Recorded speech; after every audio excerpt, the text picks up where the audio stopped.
Hi friends, आज हम बात करेंगे इंस्पेक्शन ऑफ डॉक्यूमेंट्स के बारे में। आप किस तरह से कोई भी डॉक्यूमेंट्स को इंस्पेक्ट कर सकते हो चैरिटी कमिश्नर ऑफिस में।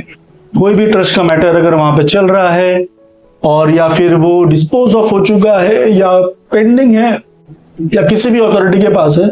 चैरिटी कमिश्नर ऑफिस में सिंपल एप्लीकेशन करके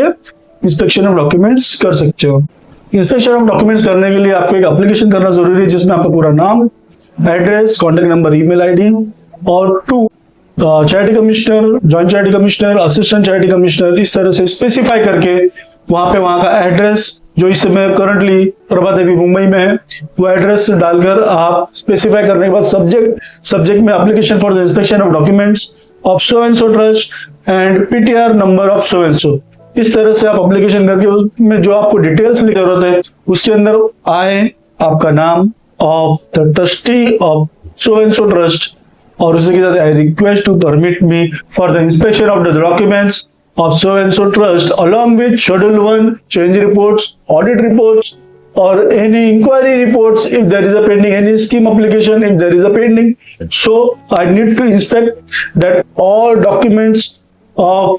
so and so trust. So kindly provide me or allow me for the inspection of so and so trust documents relating to all pending documents of so and so trust. साथ ही में ये भी आपको specify उसमें करना जरूरी है कि I am ready to pay any kind of legal charges if there is required to पे,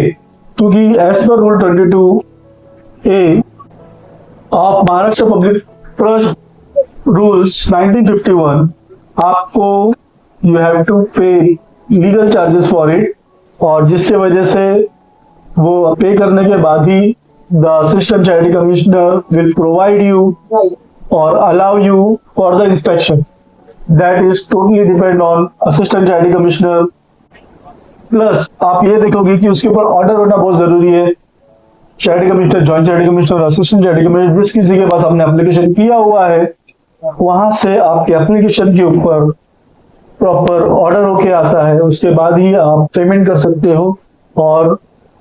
इंस्पेक्शन के लिए जा सकते हो। If you are a third party, if you're not trustee, if you're not president, secretary, member, advisor, आप अगर जो आपका जो भी ट्रस्ट है जिसको इंस्पेक्शन करना चाहते हो उसमें अगर आप कोई भी नहीं हो, if you are third party, at that time you have to attach affidavit along with your inspection application. Affidavit के लिए आपका उसके अंदर प्रॉपर रीजन होना जरूरी है कि आप वो एफिडेविट क्यों कर रहे हो, आपको उस डॉक्यूमेंट्स का इंस्पेक्शन करने की क्या जरूरत है और आपको परमिशन क्यों देना चाहिए कि किसी और के डॉक्यूमेंट्स हो, किसी और ट्रस्ट के, किसी और ट्रस्टीज के डॉक्यूमेंट्स को आप इंस्पेक्शन अगर करना चाहते हो तो आपको परमिशन क्यों दिया जाए, ये स्पेसिफाई उस एफिडेविट पे होना जरूरी है। और उसके बेस पे जो भी अथॉरिटी होगा वो आपको अलाउ करेगा इंस्पेक्शन करने के लिए, और फिर ऑन द गिवन डेट जो भी आपको तारीख दी गई होगी उस तारीख पे आप आकर डॉक्यूमेंट्स का इंस्पेक्शन आसानी से कर सकते हो। तो इस तरह से एक प्रॉपर एप्लीकेशन होना जरूरी है और साथ ही साथ एफिडेविट होना जरूरी है अगर आप थर्ड पार्टी हो, और इसके बेस पे आप इंस्पेक्शन को कर सकते हैं। Thank you very much.